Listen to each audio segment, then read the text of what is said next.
evening and welcome to the Pope Paul VI Learning Resource Center at the Catholic University of Eastern Africa here in Nairobi. My name is Eric Latif of Spice FM and KTN News.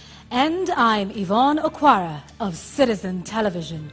Welcome to the second of two presidential debates between the four presidential candidates cleared to run for president in the forthcoming election.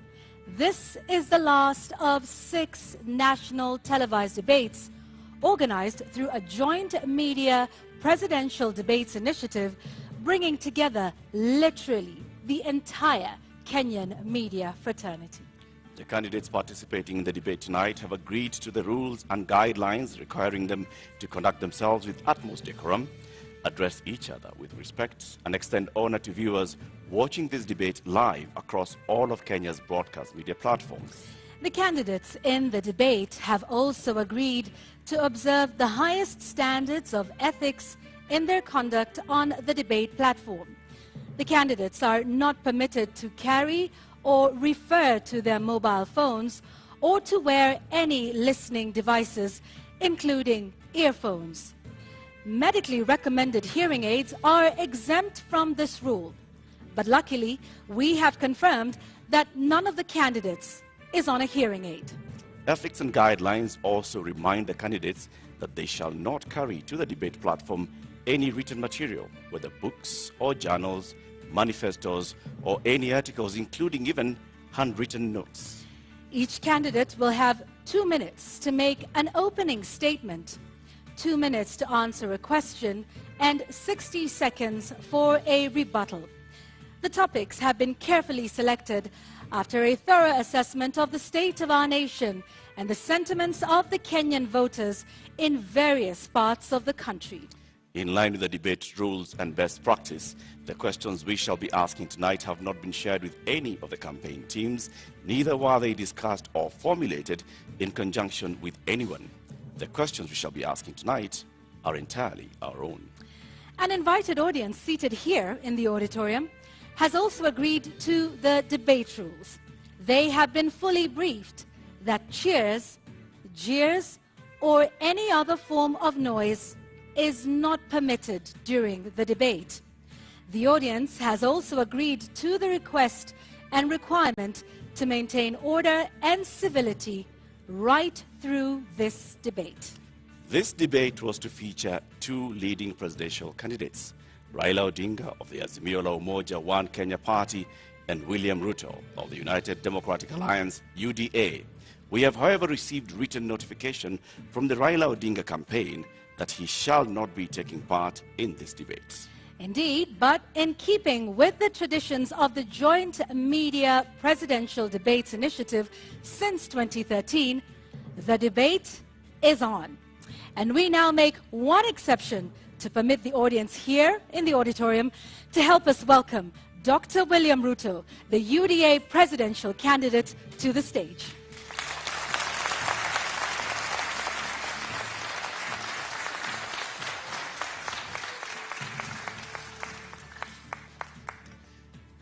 Your Excellency, Deputy President, Honorable Ruto, thank you very much for honoring Kenyans with this appearance. We shall conduct a series of question and answer, and whose topics have already been shared with you. We'll give you 2 minutes to begin with your opening statement before we go to the main thrust of the questions tonight. Thank you very much. William Ruto, a husband, to my dear wife Rachel, who is in this audience, a father, to my children who are also joining me this evening in this debate, the sitting Deputy President of Kenya, a presidential candidate in this election, and I have come here to participate in this debate because I have presented myself as a presidential candidate knowing very well where our country is. We are a country that is faced with mounting challenges. We have a huge track record of what we have achieved, but there is tremendous opportunity out there for more to be achieved. I believe that this is a Mama Mboga moment. We have 5 million young people who are not working. We have 15 million Kenyans who today are blacklisted in CRB. We have 10 million citizens who have no access to credit in the micro and small enterprise sector. And I believe I am the candidate with a plan to be able to get Kenya to the next level. Thank you, Honorable Ruto, for your opening statement. Let's get right into the first topic of discussion here tonight, and that is the cost of living, something that many Kenyans are concerned about tonight. At the moment, Honorable Ruto, we currently have 3 subsidies in place on fuel, on unga, on fertilizer, all aimed at dealing with the cost of living. Do you believe that subsidies are the way to go and are the right approach at this moment to deal with this issue? I believe that subsidies can alleviate the problem to an extent, especially when we find ourselves in the situation where we are. My position is that we find ourselves at this port because there are certain things we didn't do right. We had a Big Four plan because we foresaw this situation.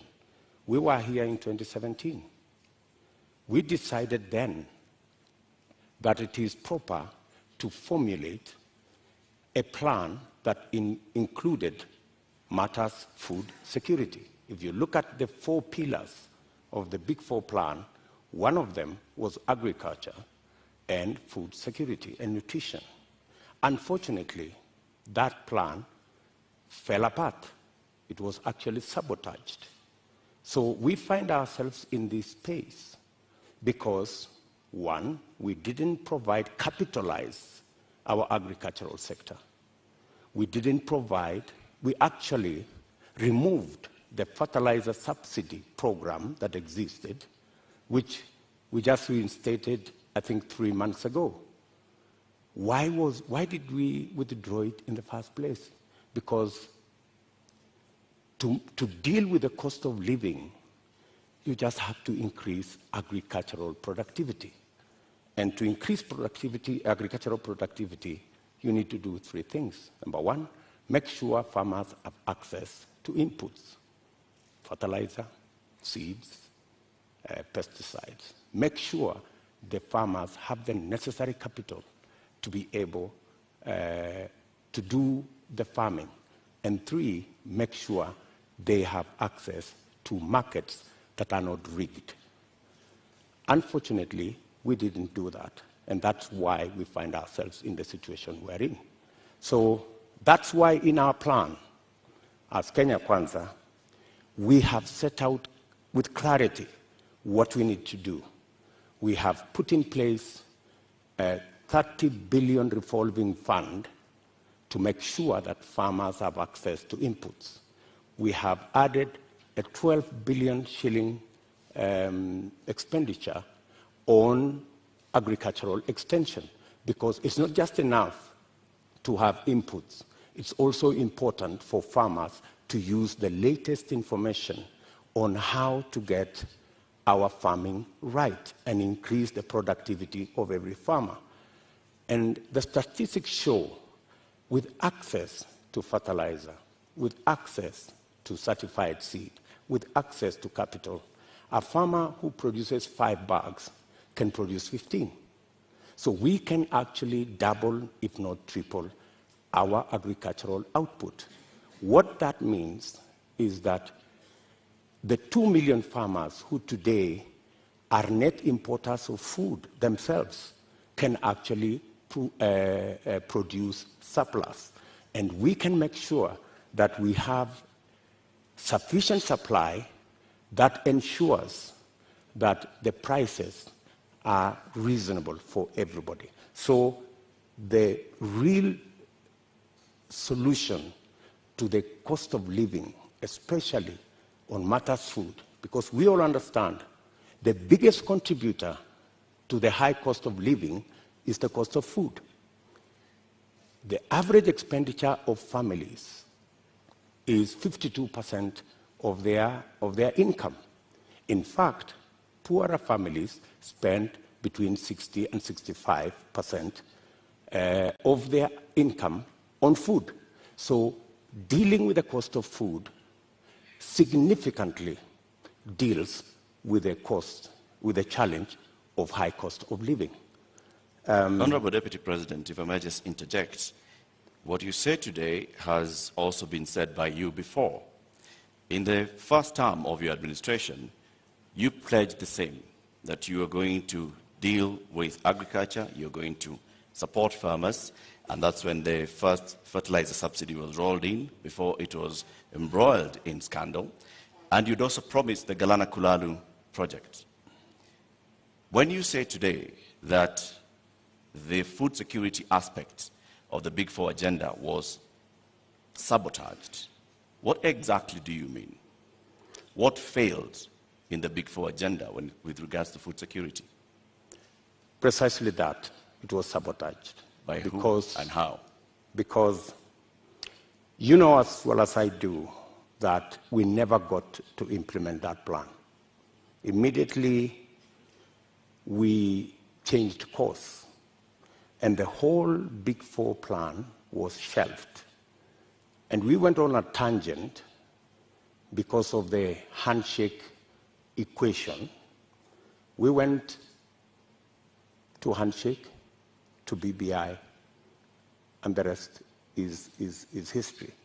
We didn't get the time to do what we had promised the people of Kenya to do. In fact, immediately thereafter, I tried, like has been tradition for me, to support my boss. And many times, I tried to push the Big Four plan to the extent that my boss, the president, asked me that he wanted to do things differently. And he requested that he wanted to assemble a different group of people to help him deliver on what he wanted to be the legacy of the fourth president.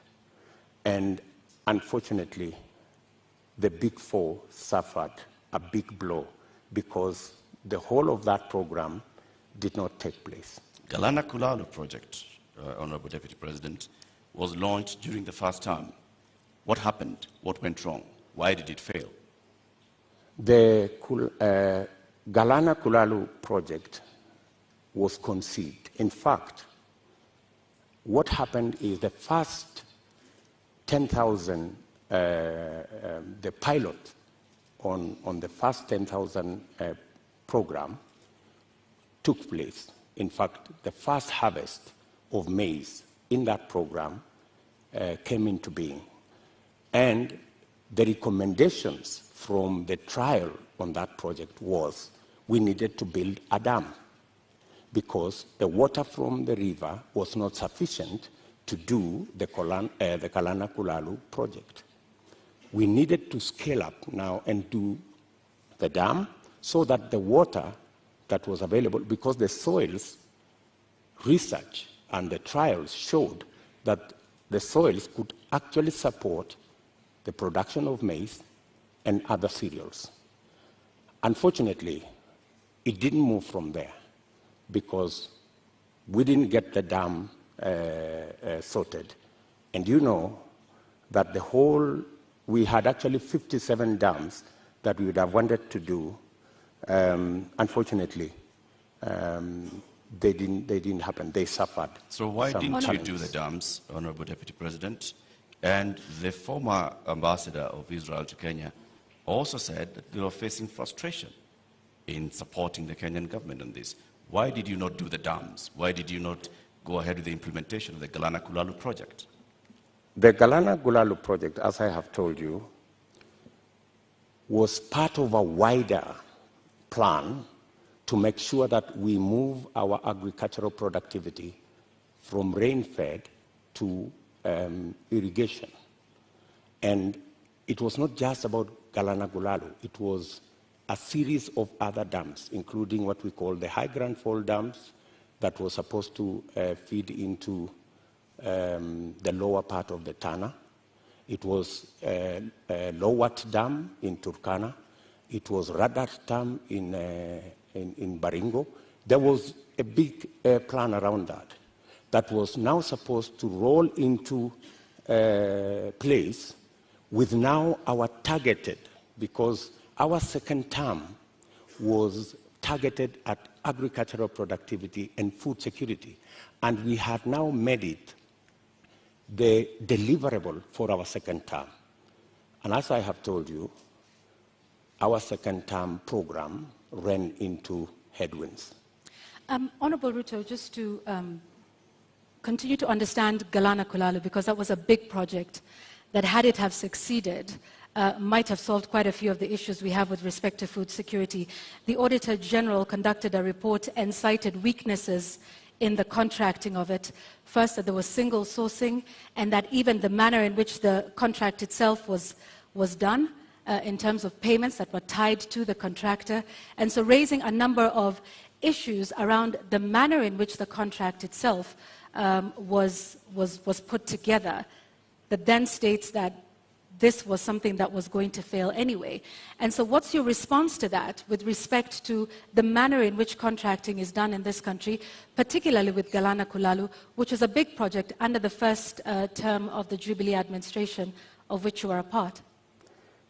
I quite agree that issues were raised around the contract, and that is why the contract actually was shelved with a balance. It didn't go the full hog, because when those issues were identified, it led to the contract being stopped so that those issues could be addressed. But by the time it was getting there, already the trials had been done, the pivots had been set up, the first crop had been harvested, and we already had the template on what actually needed to be done, because the contract, the initial contract, was for the first 10,000 acres. The real contract was for the 1 million acres, which was really the target for food production. But as I have told you, that is not the only project we were looking at for food production. And let me also say that even without the implementation of the Galana Kulalu, supporting the farmers as they are today would still guarantee us a situation where we would not be in the situation we are in. Today, for the first time in Kenya, the price of unga has gone to 230 in some cases. It's never been that bad. I must say, as a former Minister for Agriculture, serving under President Kibaki, I am the minister who assembled the infrastructure that provide subsidy on fertilizer. And we saw an increase of 5 million bags of maize when we rolled that plan. When that plan was, when the subsidy, fertilizer subsidy was cancelled 2 years ago, that is why we are where we are. We are not here because Galana failed. We are here because we didn't do what we needed to do with our farmers the way they are today. What Galana Kulalu was supposed to give us is actually that extra production that would even make it possible for Kenya to export. There is absolutely no reason why Kenya today is spending 12 billion shillings to import maize from Uganda or from Tanzania. We should be net exporters of maize, for example, but we are not. And the reason why we are not is because our agricultural sector is undercapitalized. We have removed the support that farmers always had. And that is why, for the first time, because of the things we didn't do, because of the removal of the fertilizer subsidy, for the first time, the price of unga has gone to 230. Honorable Deputy President, you say that a lot was done in the first term, and that is why we got to a point where in 2017 we still had rise in food prices. In 2017, it was specifically because of drought. And for your information, the prices of flour, maize flour, went to 140. It didn't go to 230. That's the whole difference. However, then, even in the situation of drought in 2017, what the debate then was, 2-kilogram packet of maize was retailing at 140. Today, it is retailing at 230. Because compounded with the drought, we just did not produce as we should have produced, because we didn't support the farmers the way we have always supported the farmers. Honorable Ruto, I'd like to speak about another issue that is a contributing factor to the cost of living, and that is the high cost of fuel in the country. What do you propose to do with that? Because there's also a current subsidy in place for that. What do you think is the solution to the rising cost of fuel, which, as you know, drives the cost of a number of other products? I think the first thing that we need to do is to look at the taxes, because 50% almost of the cost of fuel in Kenya is taxes. I think it's time, as a country, we looked at, I think there are 15 different taxes on fuel. And I think it's time we relooked at how else do we raise revenue. Which taxes would you be proposing to remove from fuel, the cost of fuel?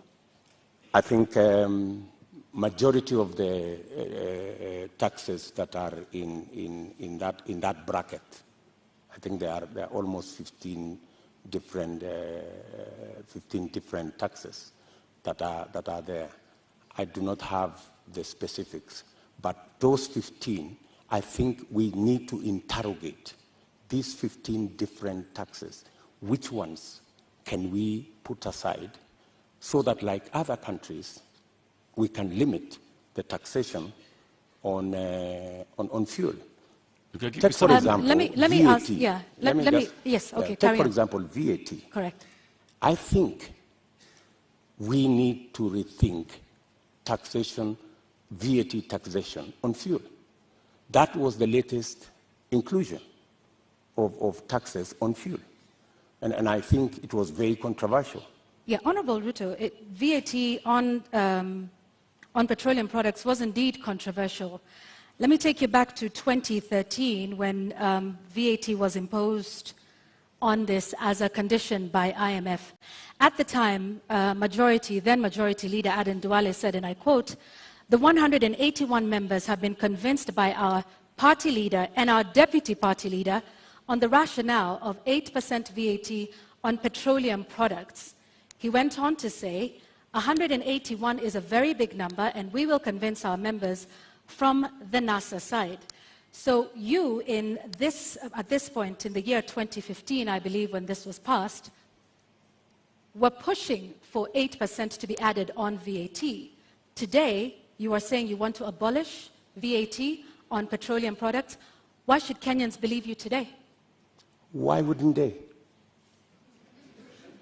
I mean, we live in a dynamic country, and it's only fools who don't change their mind.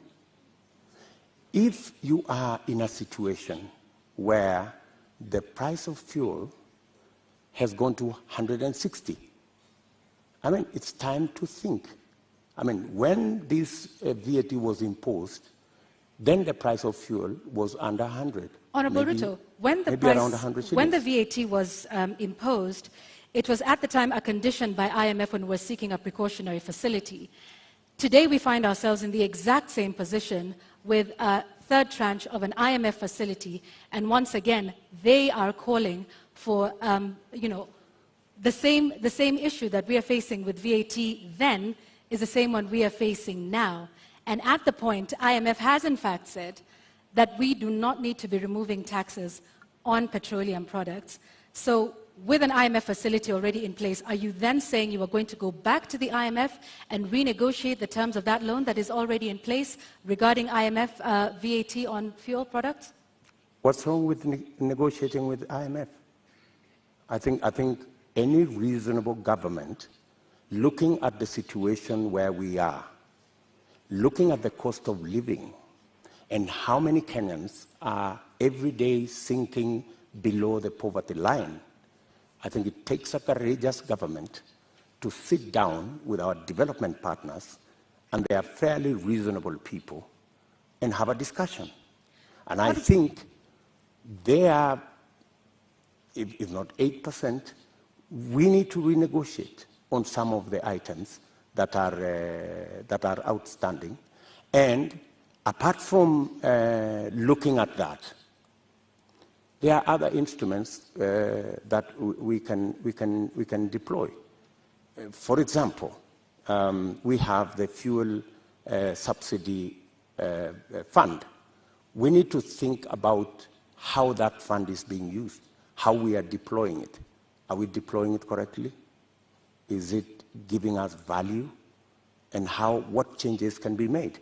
We need an open and frank conversation with our development partners who support us. And to the best of my knowledge, they are not unreasonable.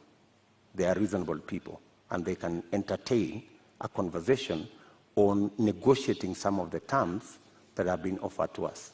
Honorable Ruto, I think that will take us into our second conversation tonight, and that is on the issue of national debt. And I'd like to pick up just where you left off. You say our partners are open to renegotiation.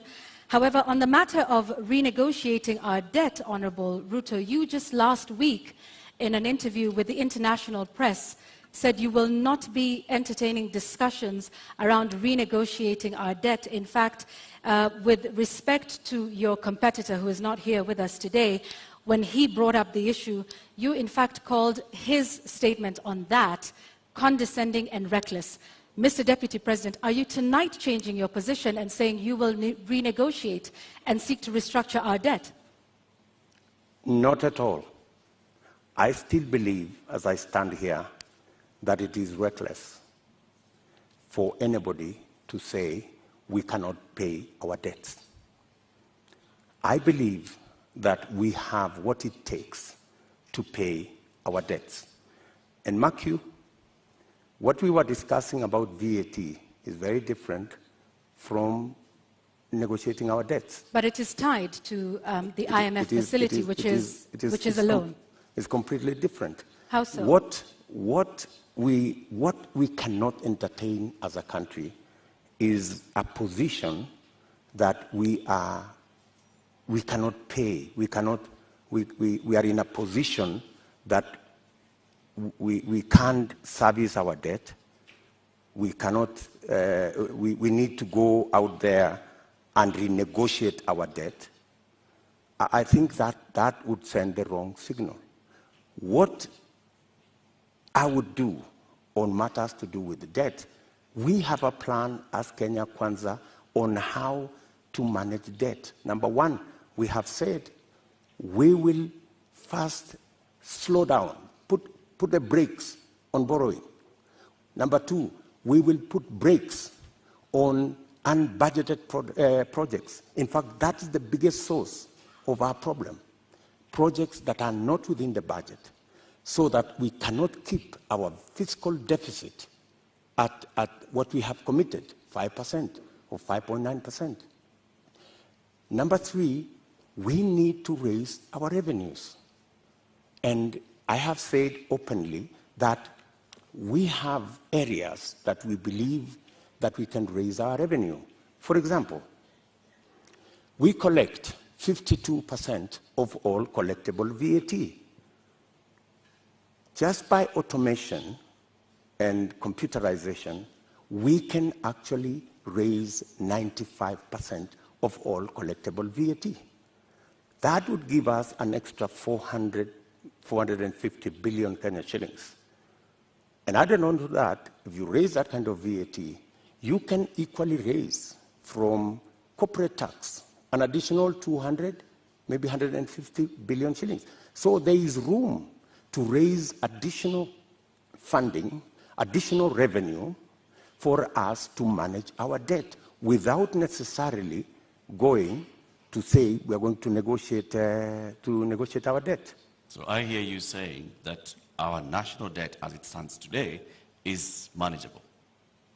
Our debt today is a challenge. We need to deal with it. We are not sitting pretty. We are living, if I may say, we are living beyond our means. And that is why I am saying that we should stop this borrowing spree. Let me give you, in our first term, we borrowed 2.2 trillion. From 2017, our handshake brothers have borrowed 4.2 trillion. That's what's the source of concern. And it's not a source of concern to me. It's a source of concern to Kenyans as well. And it's even a source of concern to our development partners. They are beginning to raise issues about our debt. And more so, the trajectory of continued borrowing. So that's why I'm saying our administration will first slow down on borrowing, remove unbudgeted projects, because that's the biggest incentive, and then go back to raising our own revenue. Do you and have there figures are that areas you are targeting? When you say remove unbudgeted projects, how much are we talking about? When you say slow down on borrowing, from what amount to what amount are you talking about? When you look at our fiscal deficit, right, there are too many projects that are not in the that are not budgeted for. For example, the Uhuru Gardens Museum. You don't see it anywhere in government budgets, but it's been built. So these are the kind of projects. Do you know how much? That, for example, I think in the last financial year, we've spent close to 15 billion in that project. In the last financial year, Honorable Deputy President, yes. Do you know how much of unbudgeted projects we spent? Actually, unbudgeted projects are in the region of 100 billion. Unbudgeted projects. And that is what is spiraling our borrowing. And I'm saying that our first, and that's why, if you go today to the website of the Ministry of Finance, you will hardly find any paperwork there. You will hardly find any, because there are too many projects that cannot be accounted for, that are being done without a budget line. If you look at the expenditure on contingency fund, which is supposed to spend only up to 5% of the budget, sometimes it goes to 50% of the budget. So that is where we need to apply the brakes. And we are saying clearly, we not only have a plan on slowing down on borrowing, we also have a plan on raising revenue in targeted areas. Areas that would give us much more resources to run our budget, number one, and two, to also manage our repayment. And in that particular instance, you may want to know that almost 80% of all our borrowing is actually domestic, which means we are also hurting our own enterprises locally. Access to credit becomes a big challenge. We must think of how We must slow down on borrowing locally and see how we can externalize government borrowing. And it doesn't have to be borrowing. Some of the programs, we must get the stock exchange to take up some of the areas of raising revenue. The stock exchange is a wonderful instrument. We saw it when we were selling the shares of Safaricom.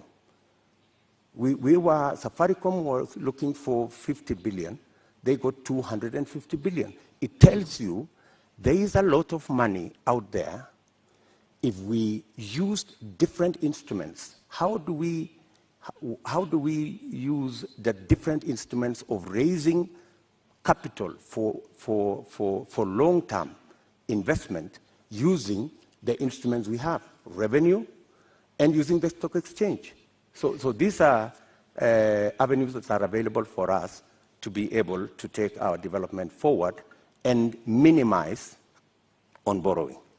Honorable Ruto, while we stay on the issue of national debt for a moment, for decades the Treasury has refused to make public contracts that have been signed with some of our lenders like the Exim Bank of China or the China Development Bank.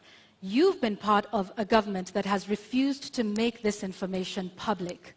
Why? Those contracts and agreements, in accordance with the Constitution, are public documents. And the public have a right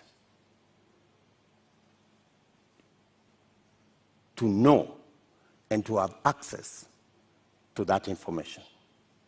The fact that that information is not being made public is against the Constitution. So, under but yet, the Mr. Kenya Deputy Kwanza President, administration, you have not. This is something that you could do. You are the Deputy President of this republic. Is this not something you could do or make happen? When you are Deputy President, I'm sorry you've not been one, you would understand to what extent you can do things. And let me give you an example. Many people did not see the mettle of Mwai Kibaki until he was president. When he became president, he made a sterling job of being president. All along, everybody thought he was a lackluster performer.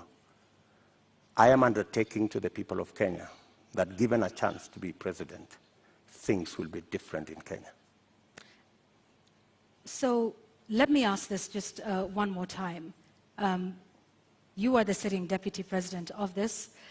You say this should have happened constitutionally, but it did not. Was this not something that came up in cabinet meetings? That at least we've not seen you protest about this particular matter, because debt transparency and debt, what we owe and who we are paying is something that taxpayers should know. So if you are saying this is something that should have happened but didn't, why would Kenyans believe you when you say that this is something you will do if elected president? Because I have never been president before. This is the first time I am vying to be president. And this is the first time I will occupy the high office of president. This is when the buck will stop with me. Are you saying, Mr. Deputy President, that in the last 9 years, you have sat in cabinet meetings and expressly said that you would like the contracts details to be released to the public? I will not tell you whatever discussions took place in cabinet, because we are seeking to understand, Your Excellency, because is what role you played in making sure that the government that you serve is actually adhering to the Constitution and several court orders. Whenever it was available for me to take a position, I have always taken a position. And I have taken many positions. Sometimes that did not look very popular, if you may.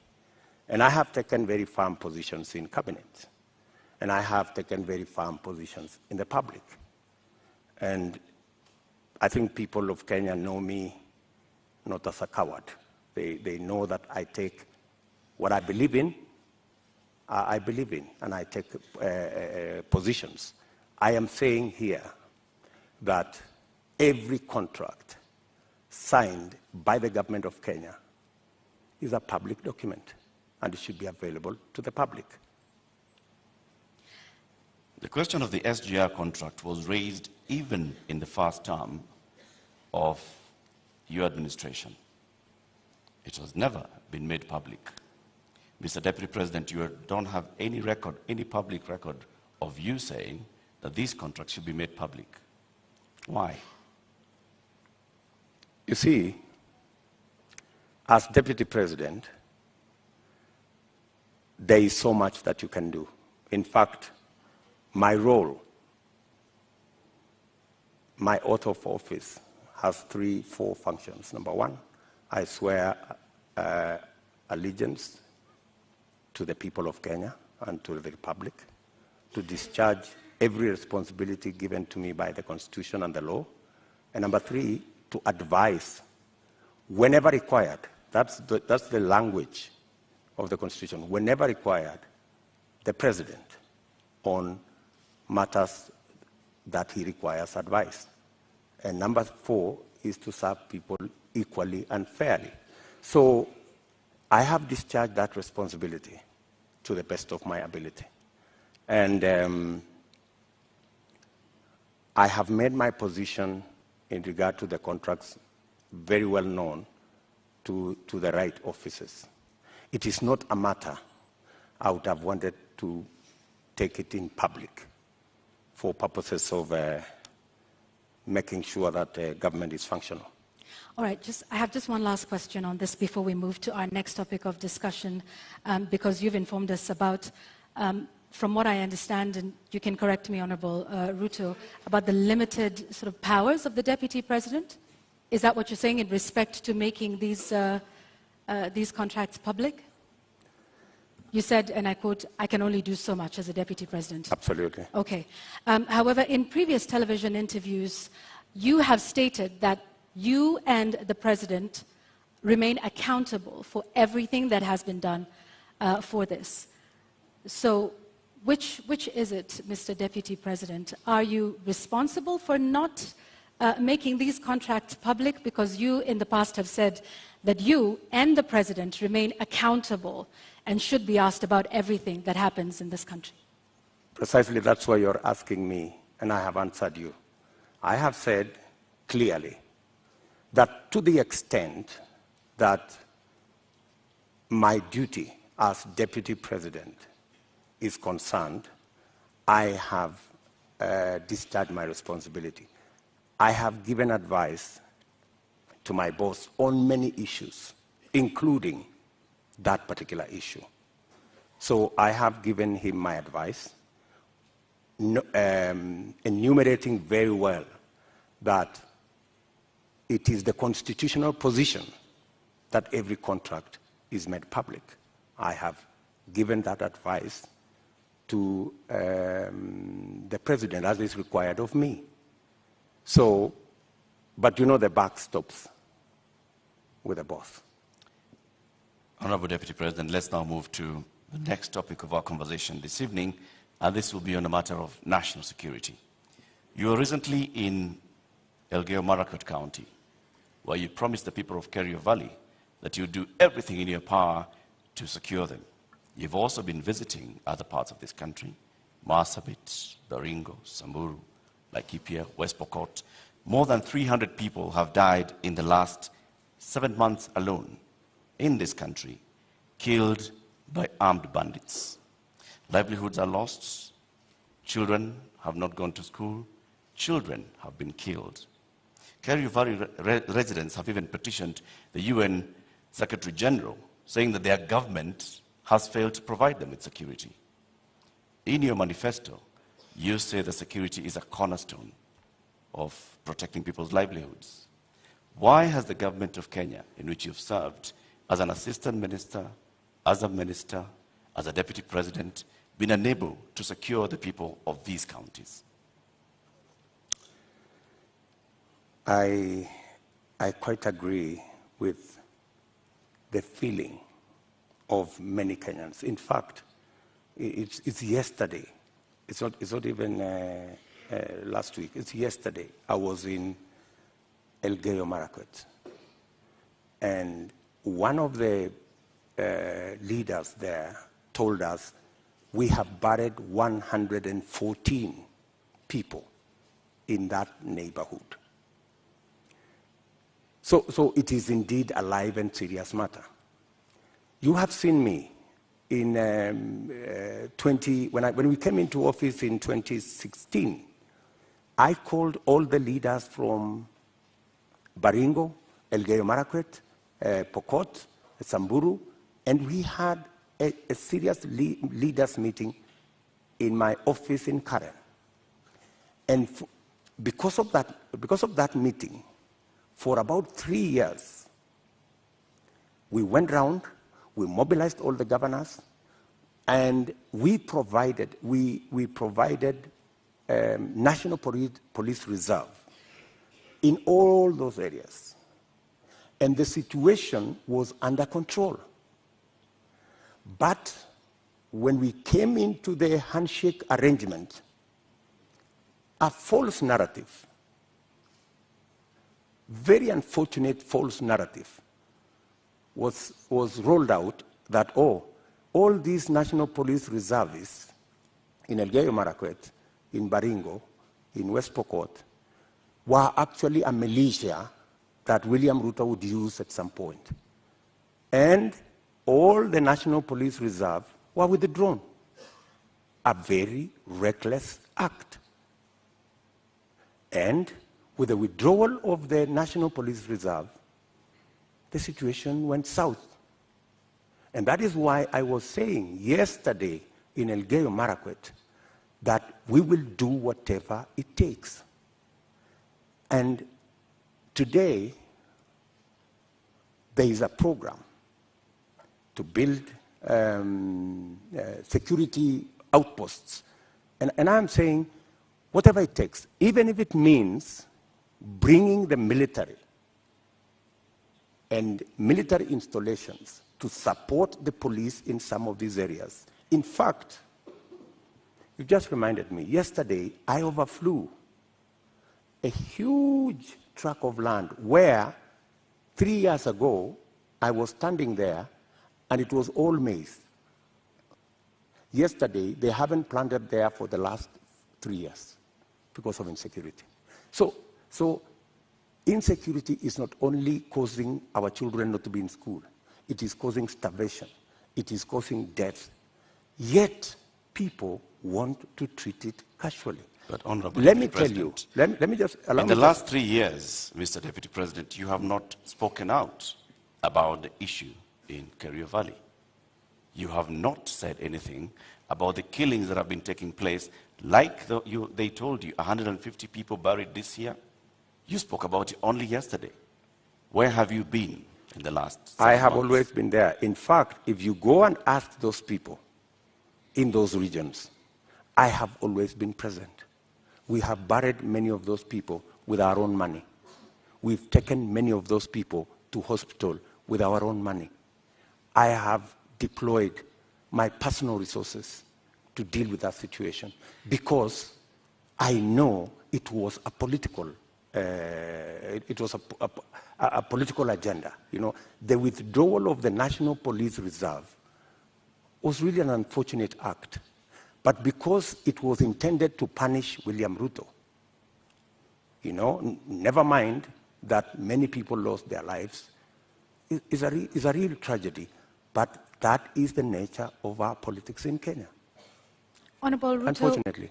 Honorable Ruto, you're saying that was done to punish you? What other explanation would you have? You go withdraw security personnel in the whole of that whole region, you know, you subject people to... How would that punish you, Honorable Ruto? Because I am the one who had led the whole, in fact, I am the one who had taken charge. In fact, I was there every 2 weeks in that region. I was there every 2 weeks. I am the one who mobilized the resources. I am the one who mobilized the security men, the identification of the National Police Service. And so it looked like it was about me. It was never about me. Did you mobilize those resources on a personal basis or as deputy president? As deputy president. So why would your government punish the deputy president? You live in Kenya, my good friends. And I am failing to understand it, sir. And you know... Are you telling the people of Kerio Valley that 150 of them have been buried this year alone just because a government is punishing the deputy president? Not just that. The Kimwarer and the Arror dams were cancelled intentionally to punish my supporters. That's it. We will come to that, sir. You, as the deputy president, consume intelligence reports. Tell us, over the last 30 years, what is it that has led to this continuous cycle of violence in Kerio Valley, in Baringo, in Samburu, in West Pokot, even going as far as Marsabit County? What causes this, and what will you do, knowing the intelligence that you have? The biggest contributor to the situation we have in those regions is competition for resources, competition for water, competition for pasture, general matters of education, and precisely the reason why we had a plan on Radat Dam to provide the water for the whole of that belt. Arror, Kimwarer, Lowat. These are dams that my thinking was, if we provide water in these areas, we can sufficiently roll out irrigation. For your information, that whole Kerio belt where people are fighting, it is a granary. We have the best mangoes from that region. We have very good soya that can be grown in that region. The only impediment is water, access to water. And there are enough rivers to be tapped. My solution to the whole of that region is twofold. Let us provide water for livestock. Let us provide water for irrigation. And let us get schools developed, as well as making sure that we provide road infrastructure. That's why we rolled out the road from Parbelo, cutting across that region, to come out on the other side in a place called Marich Pass, through Tot, through Chesongoch, and now there was also the road that was supposed to connect Kapedo from the other side of Turkana coming to Nakuru. Opening up that area is the solution. Opening up that area in terms of infrastructure and opening up that area in terms of water infrastructure will provide the solution. Unfortunately, there are people who don't see it that way. So you say that the Arror Kimwarer Dam, you recently said that you are going to complete it should you be elected president. Yes. Why did it fail? I will. Yes, I will. It didn't fail. It was meant to fail. I mean, let me tell you.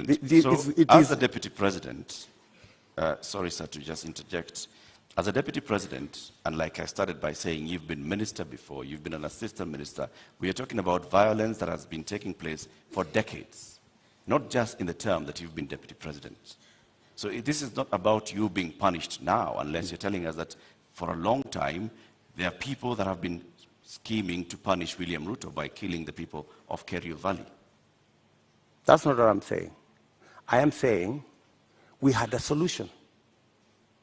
We had close to 5,000 National Police Reserve. In fact, we'd even moved a step forward to provide armored vehicles to make sure that we can follow whoever these criminals are, right? We had a plan. Unfortunately, that plan was frustrated. And you know, the plan was, let's provide a national police reserve. Then, let us construct the roads. Then, let's provide water infrastructure. And then, let's provide school infrastructure.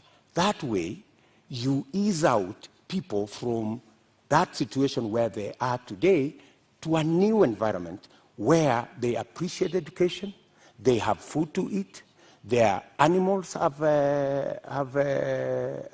water and pasture, and then you can develop that region. In fact, in my mind, that's where the future of Kenya is, because we have huge tracts of land in that region. And the fact that people have been fighting in that region forever doesn't mean that they should continue fighting. We should find a solution. Honorable Ruto, let's go back to the issue of water, and you've mentioned the Kimwarer and Arror dams. And you say that as well was cancelled to punish you? That was cancelled for political reasons. For political reasons.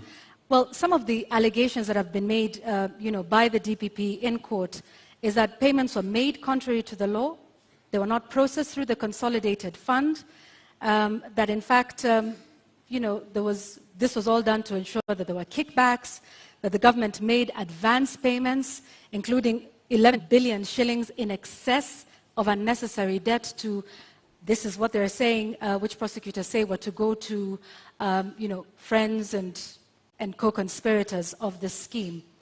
If this is what you allege, are you alleging tonight, Honorable Ruto, that there is a big conspiracy between the DPP, between the courts, and also politically with respect to the Arror and Kimwarer dams that are now in court?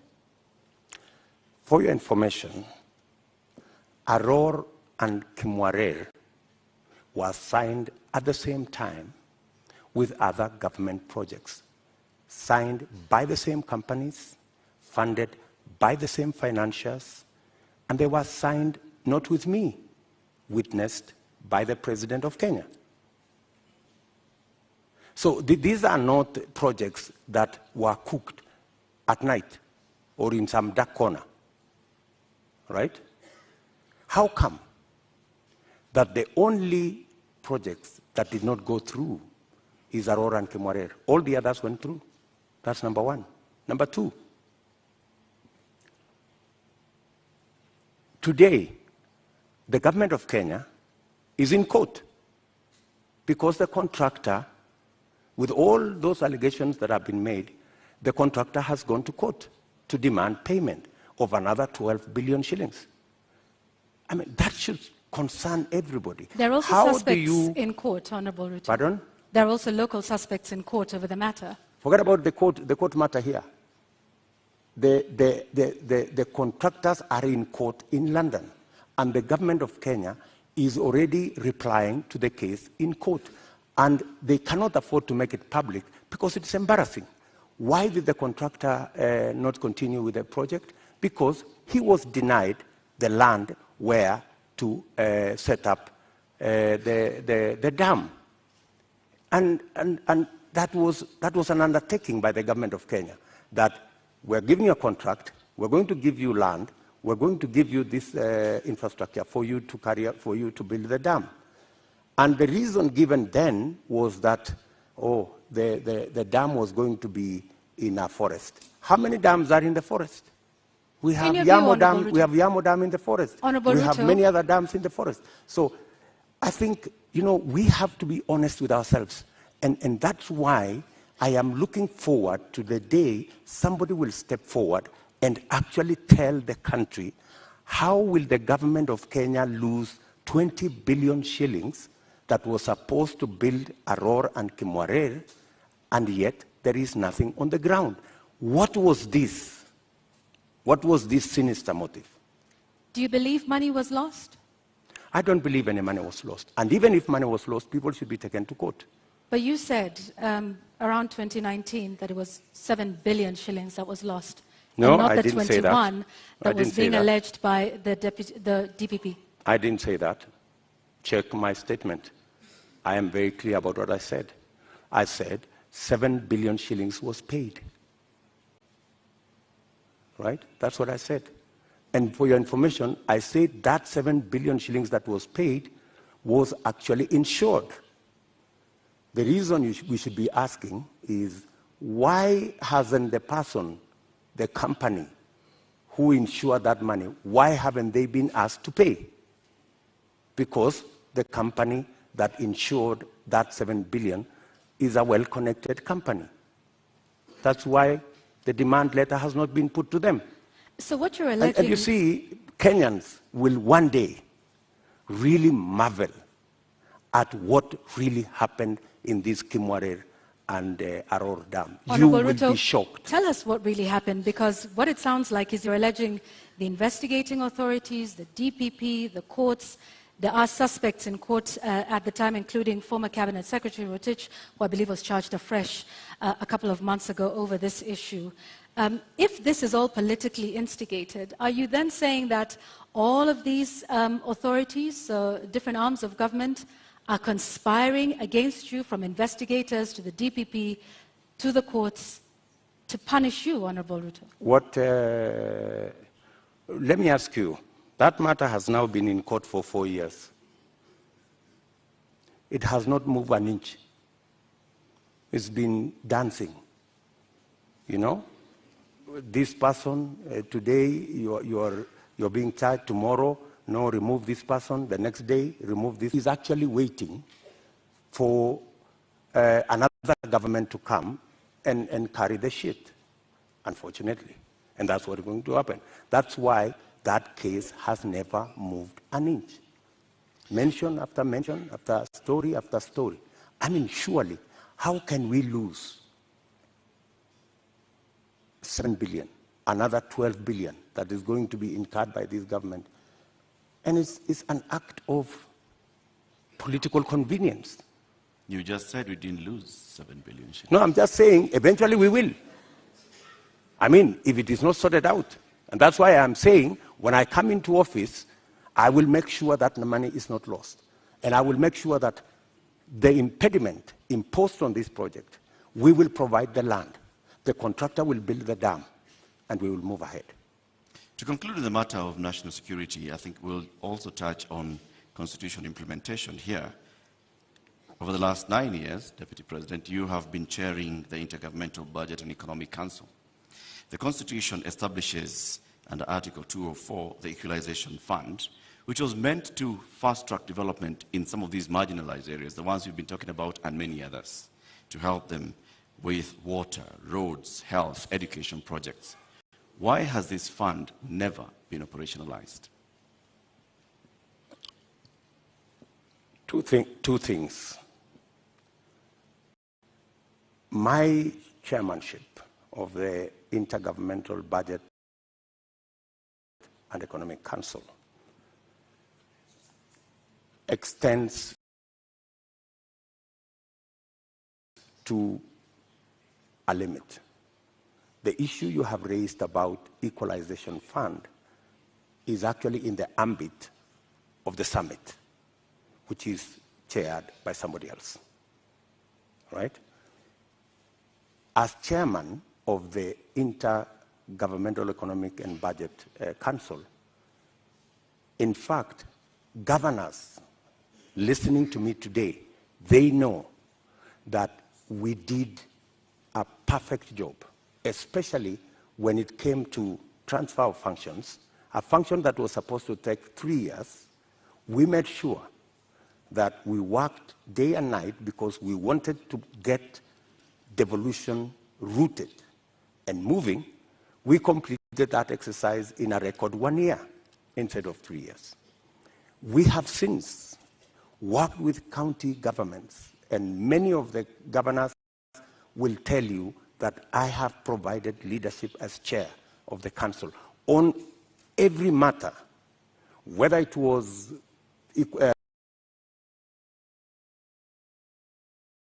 grants, whether it was matters to do with conditional grants, whether it was making sure that there is a balance between what goes to national government and what goes to county governments.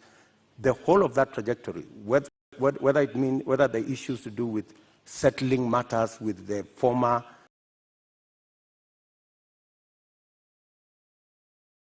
local government authorities, assets, liabilities. I have been working on that with many governors, and we have made tremendous progress, including the final one that we concluded the other day, where counties now, as entities, can borrow money as entities, like Kipia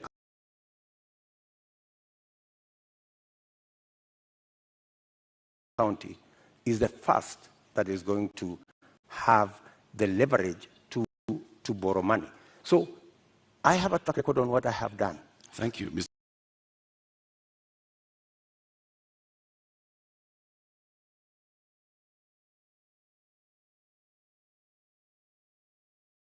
Chairman of IBEC. Now let me ask the question to the Deputy President. Why has the Equalization Fund never been operationalized 12 years after the promulgation of the Constitution? The Equalization Fund, window. As Deputy President I can answer, the Equalization Fund, halfway through, there was a big argument between who will implement this Equalization Fund, because it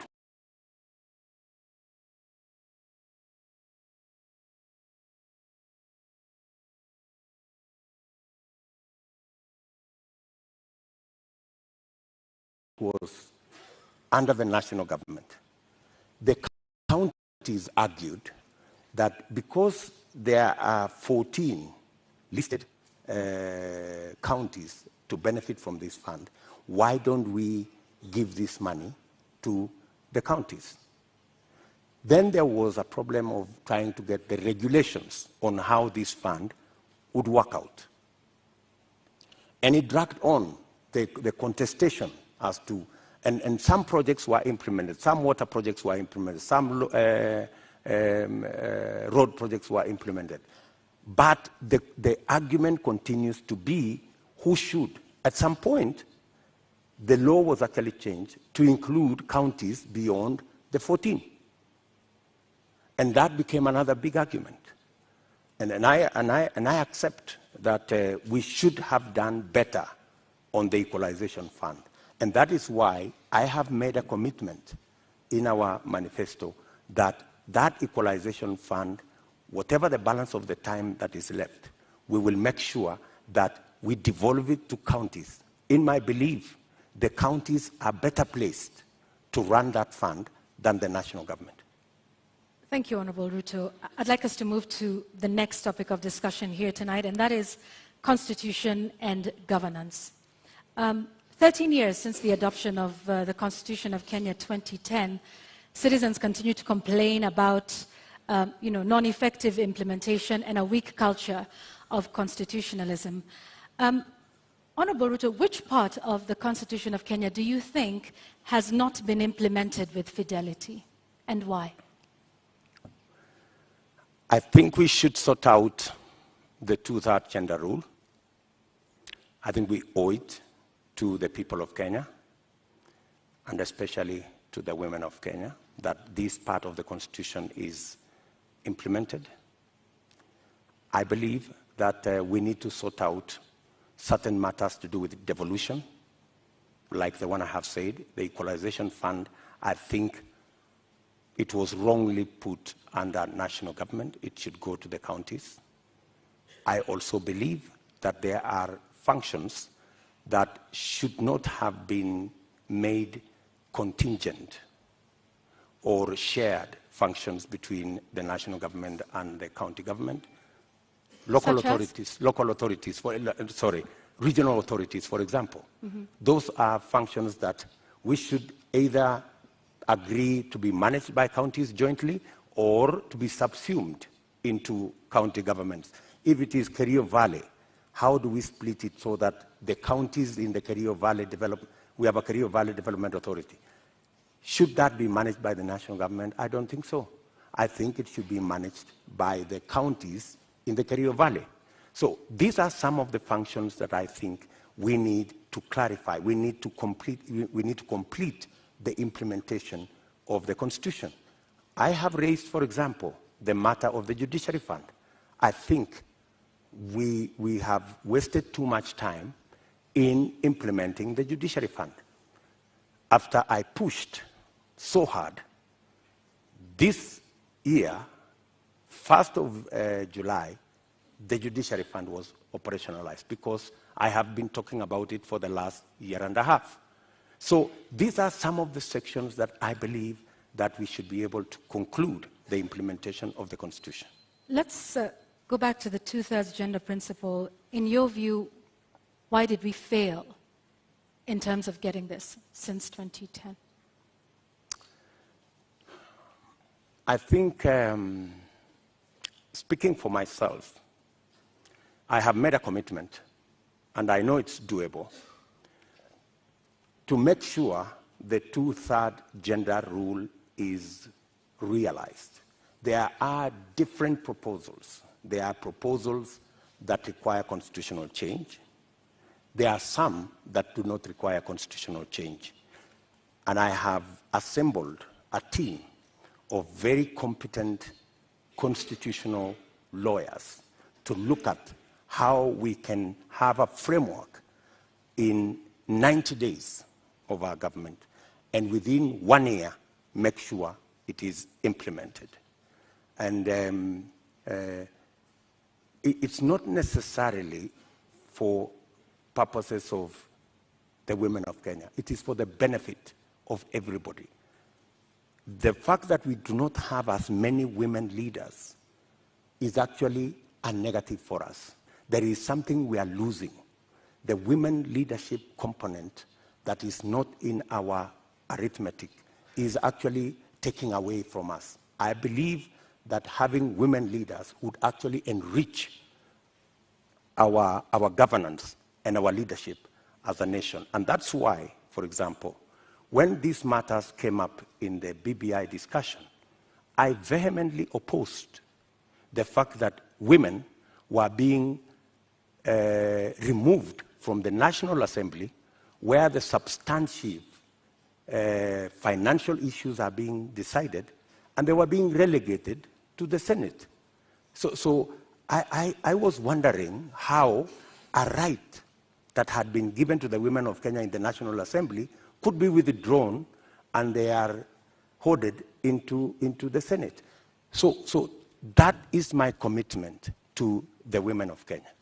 Also, on the Judiciary Fund that you've mentioned, you said you will operationalize it.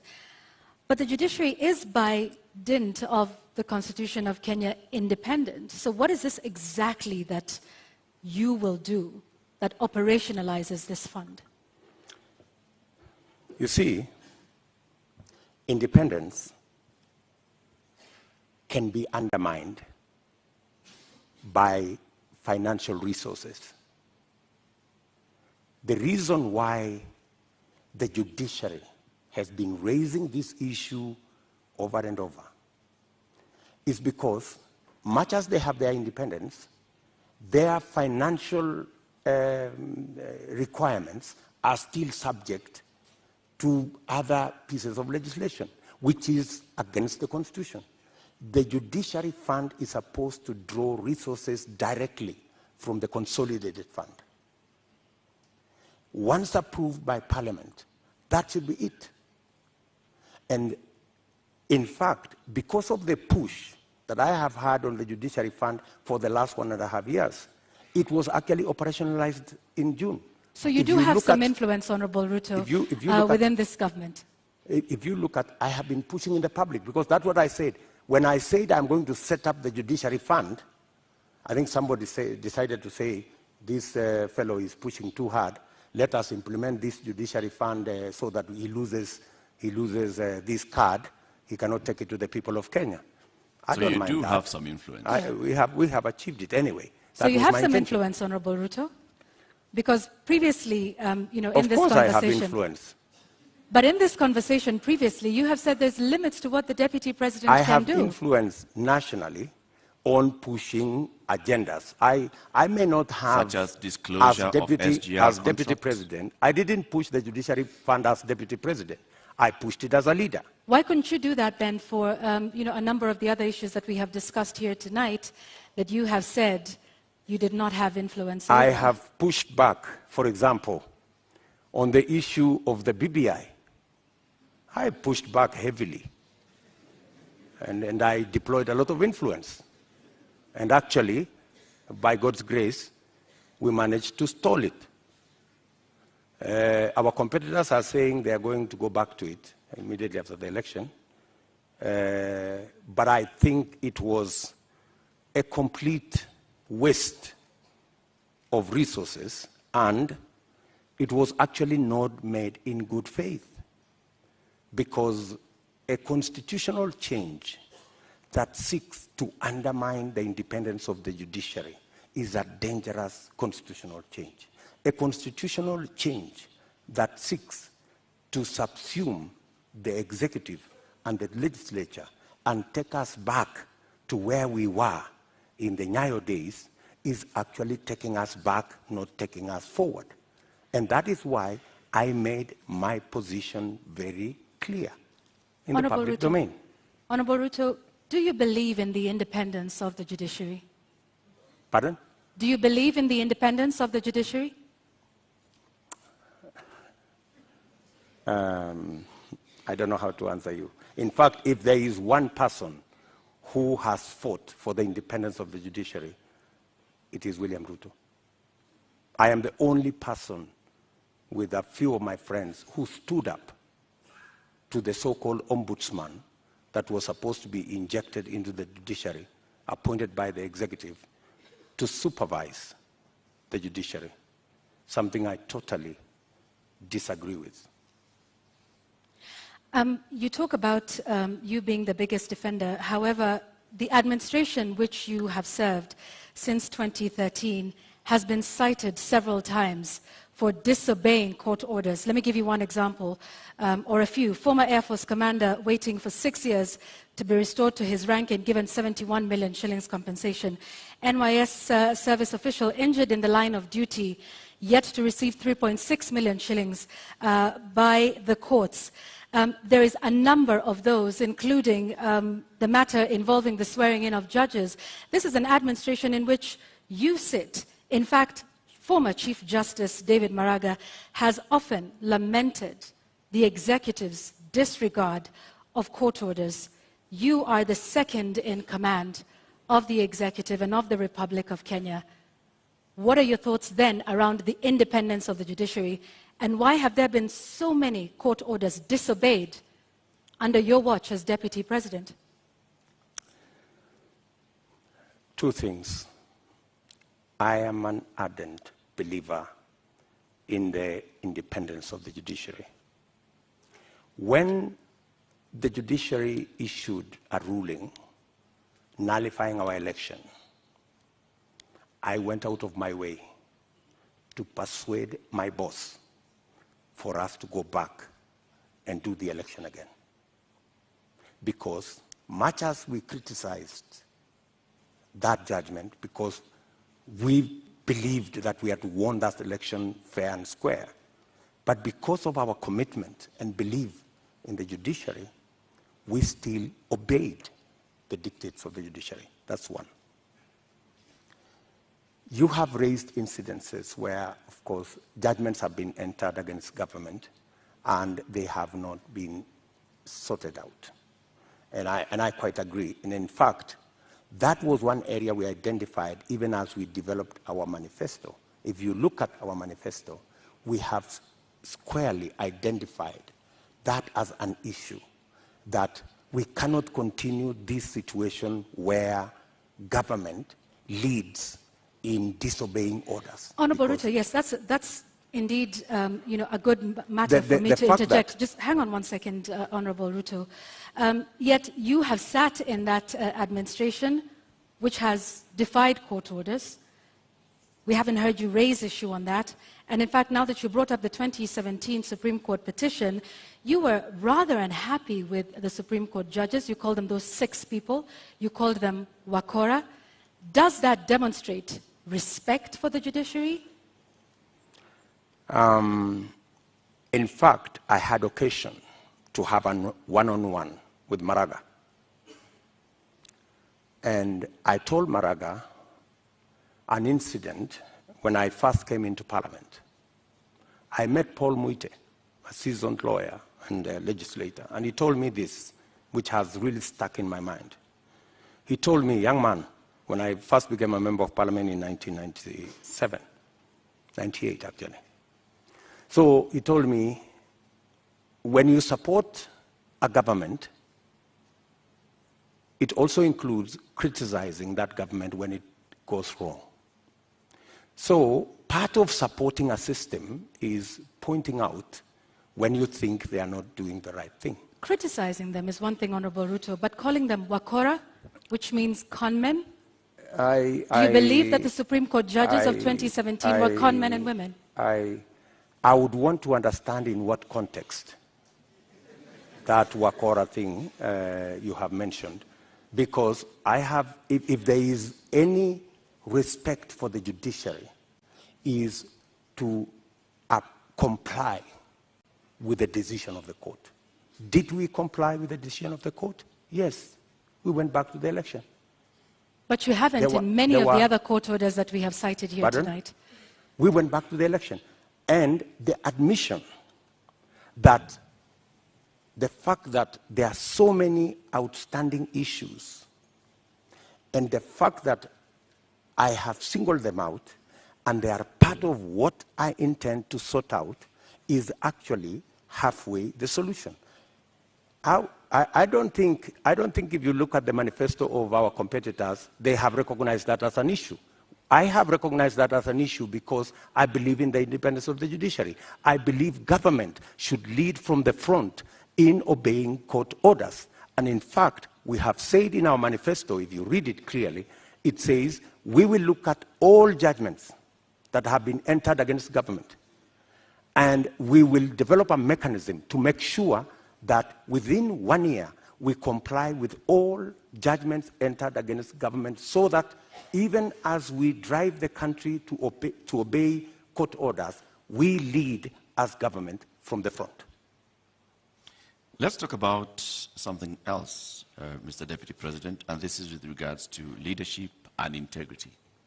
Your opponent, who did not turn up tonight, said he could not come to this debate because he did not want to face a man who has no regard for ethics, public morals, or shame.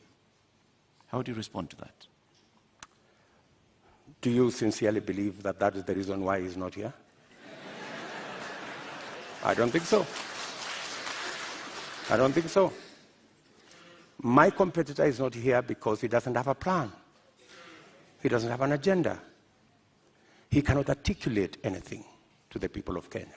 That's why he's not here. Secondly, my competitor is not here because he doesn't want to answer difficult questions. You know, he's been part of this administration, the handshake administration, for the last 5 years. KEMS happened, and many other things happened. In fact, my competitor could not come here because he's not the real candidate. He's a project. At this moment, Honorable Ruto, just one moment, just to remind our members of the audience that they agreed to abide by the rules of the debate, and that involves no cheers, no jeers, no noise. Honorable Ruto, I'm sorry I interrupted you. Please carry on. Sorry. So, I mean, that's the reason. So these are just scapegoats.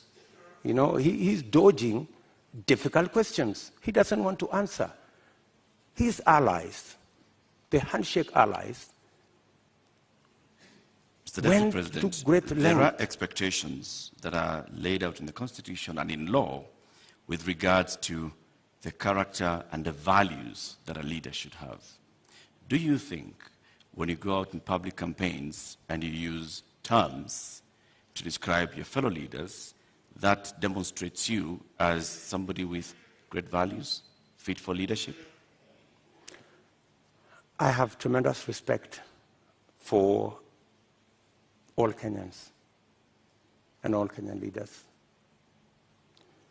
I have not in any way undermined the public standing of any leader or any person or any Kenyan for that matter. I have not called anybody washenzi. I have not called anybody takataka. I'm just a... Kitendawili? Huh? Kitendawili? I mean, is kitendawili an insult? Ganga? Huh? I think we have all come to understand what kitendawili means. Mr. Deputy President, there's public perception that associates you with a rather good appetite for acquisition of property, particularly land. And this has been mentioned many times. Questionable acquisition of land, this has been said publicly, Taita Taveta, in Transmara, the former Vice President's house, the late Joseph Murumbi, and others. In fact, there was a conviction in court with regards to 100 acres of land that you were ordered to surrender back to its rightful owner and also pay some reparations. Does this public perception affect you? For your information, that's why I am proposing in our manifesto to deal firmly and squarely, institutionally, with a fight against corruption. Because allegations are made, left, right, and center. Any piece of land that I have is legally acquired. In fact, I think we need to discuss the mutahi land. You've talked about the 100 acres. I was a victim of fraudulent sellers of that land. What the court ordered me to do was to pay for the 3 years I had occupied the land. And they calculated and said the income from this land would be approximately 5 million shillings for 3 years. And that's what I paid. The people who sold the land to me were taken to court for fraudulently selling the piece of land to me. Those people are in court. The Mr. Deputy President, my question was, all these allegations. Taveta land issue. There was that, there's a Taveta, there's Western Hotel, there's Transmara. As a person, yes. As a person, what does this make you feel when you hear that there's all this public perception about you and irregular acquisition of land? You see, acquisition of property is a legitimate endeavor. How you acquire it, if it is legitimate, you've paid value for it, and I want to tell you, I have paid value for any property that I have. Maybe the whole story is like everything else that has been said, and all manner of allegations have been raised about many people, you know. My competitor, Dominion land has been mentioned about him, Molasses land, so many other pieces of land. Does that make you guilty? Not at all. I think the presumption of innocence and the fact that I can stand up to scrutiny. And for your information, I am probably the politician in Kenya that has been audited, left, right, upside down, inside out, on any matter, you know? And maybe because I have raised my head beyond what many people think I should. If I was a quiet business person, I am sure I wouldn't attract the same kind of labeling that I've been subjected to. How much is enough? Enough is enough.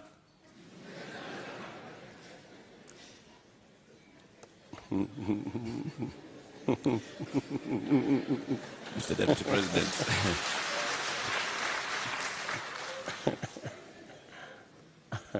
Mr. Deputy President, we'd like to conclude this conversation with the election preparation. We're just 2 weeks away to the August 9th general election. You've previously said that, yes, you are willing and ready to accept the outcome of the election. Are there any circumstances under which you will not accept the outcome of the election? For a minute. Accepting the outcome of the election includes going to court if you have an issue with the results. That's accepting the outcome of the election. Okay, you say my competitor has won. I have a doubt, and I will go to court. Why I made that deliberate statement is because we have had a situation in Kenya where every other election we foment a crisis around refusing to accept the outcome of election. And it has cost us lives, property, and many other things. And I needed to be on record, and which I am, that I will accept the outcome of this election. I know that the people of Kenya will make a choice. If it is me, I will prepare to govern the country on day one. If it is not me, I will accept that my competitor has won. If I have any issue, I will go to court and accept the outcome of the court. Honorable Ruto, we've come to the end of this conversation tonight. We would like to give you 2 minutes to give us your closing statement tonight.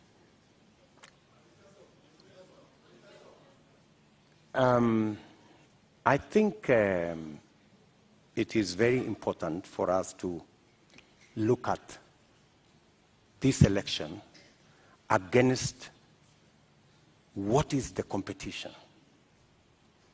Our competitors have run away from this debate in total contempt to the people of Kenya, because it's not William Ruto who is going to make this choice. It is the people of Kenya that we are speaking to. They have very little regard for the people of Kenya. They think the deep state is going to make the decision. They think that the system is going to make the decision. I want to tell the people of Kenya tonight that they are the ones who will make the decision on the 9th of August. Their vote is what will make the next government happen. And I want to encourage them to disregard the propaganda, the mobilization of chiefs and all these people and the provincial administration and the whole of this contempt and madharau, and tell them, tarehe 9 mwezi wa 8 wa Kenya, ninyi ndio mtaamua serikali ambayo inakuja. Na mimi nawaambia, serikali ya Kenya Kwanza itapunguza gharama ya maisha. Tutahakikisha kwamba watoto wetu milioni 5 wako na ajira. Tutahakikisha kwamba kila mmoja wetu anaweza kwenda hospitali na kuwe na bima ya afya. Na tunaweza pia tutahakikisha kwamba kuna maji na watoto wetu wanasoma. Tuko na mpango. Tarehe 9 mwezi wa 8 waamuke, wapige kura, watengeneze serikali, tuende mbele pamoja. Shukran sana, Mr. Deputy President. Honorable Dr. William Ruto, thank you for making the time for us tonight. Thank you very much. That's right.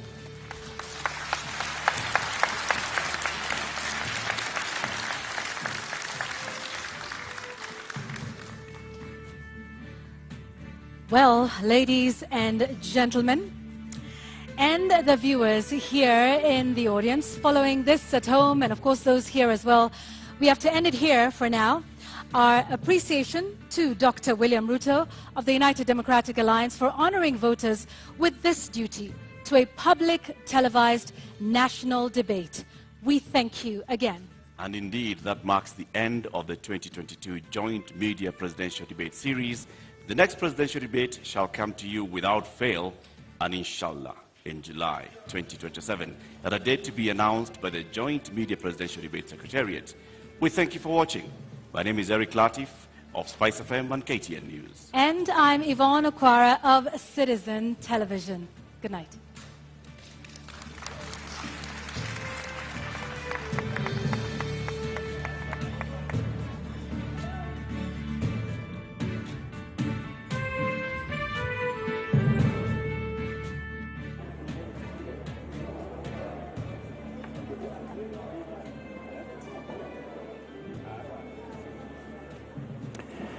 All right, the 90 minutes have gone, and my panel here saying they have flown by because we have seen an engaging session. I mean, it wasn't a debate that we had expected, but no less engaging. How to, and very quickly in this post-debate analysis, we don't have that much time, but just some key points that you saw in this debate. How did it go for the Deputy President?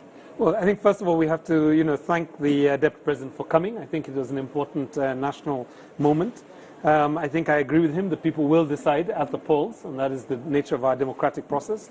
I think, again, we are trapped in a debate that tries to distance everybody from the Jubilee administration when, to be honest, I don't think there were fundamental differences between the Deputy President and the President on many issues. If I had the time, I would go through this. I think the displacement happened with the handshake. And therefore it is much more of a political dynamic rather than a policy dynamic. And lastly, I think... all right, the Irungu syndrome. The Deputy President is coming out, and so we have to... Yes, okay, let's go to Ken Moredi and just see. We didn't quite get to down to the real manifesto issues. I would have hoped that my competitor would have been here, so that Kenyans can have the benefit of looking at both sides. Unfortunately, and it is understandable, that there is only one plan in this election, the Kenya Kwanza plan. The other side have sketches, and that's why they are not here. We are the only side that has a plan on fighting corruption, conflict of interest, state capture. The other side are actually hostages.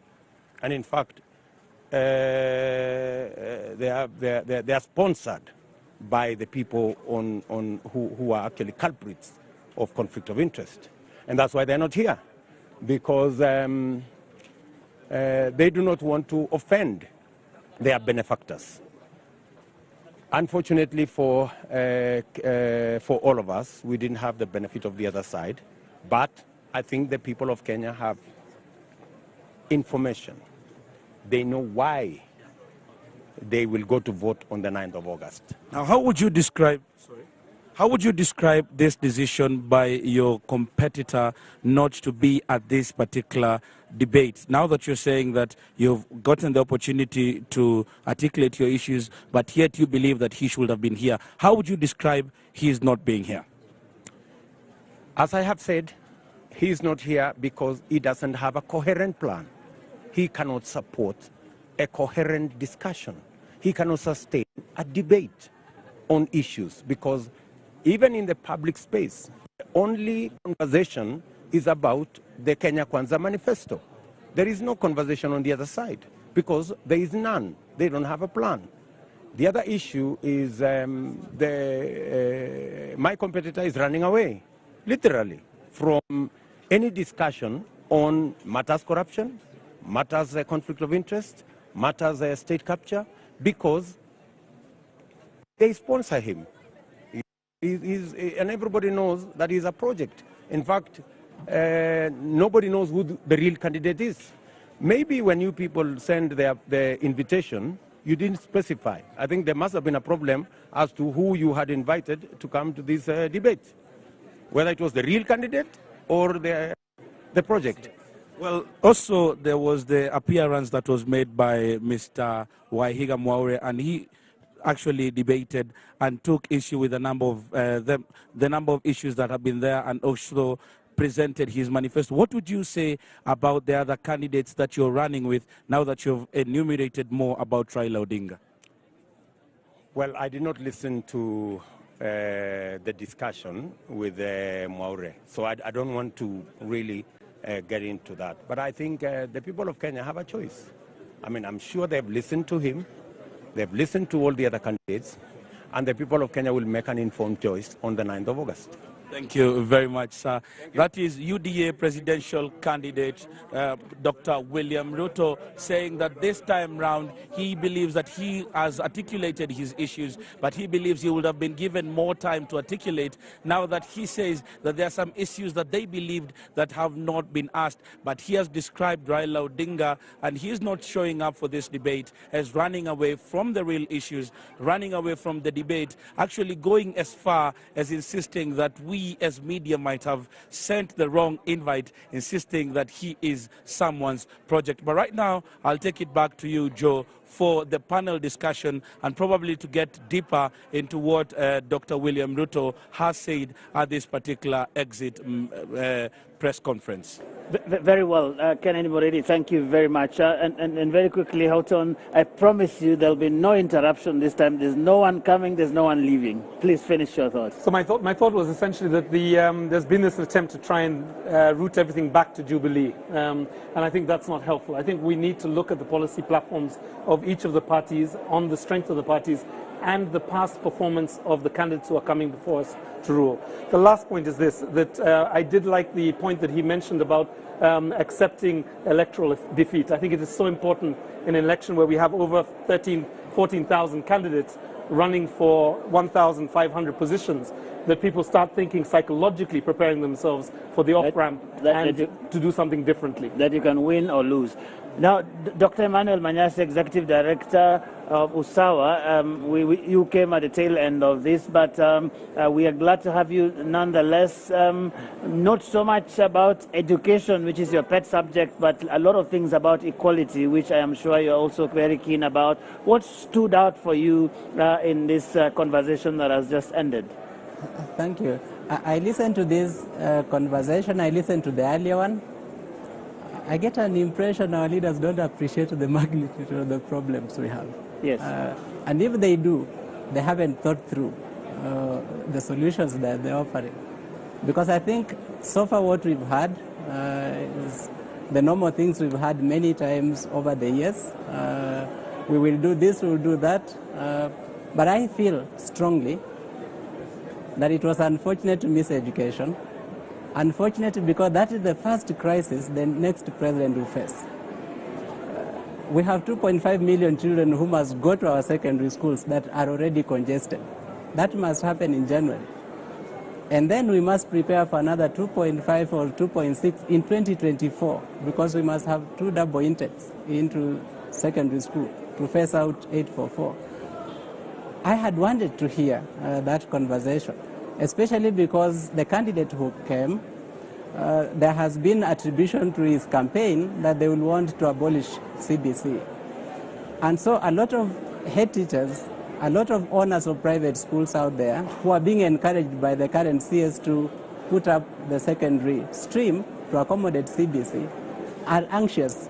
They don't know whether it is a good investment to make. It would have been important that the candidate responds to that, because I hold the view that the candidates who didn't turn up are actually eventually going to respond to what has been discussed today. Yes. And so any issue that has been tabled today will exhaustively be discussed by even those who didn't show up, because they are going to respond to it. And so it was a big miss for me, but I'm happy that this discussion has begun. I hold the view that it will continue, and I invite Kenyans to engage with this discussion beyond today. All right. Professor Witi, what did you hear or did not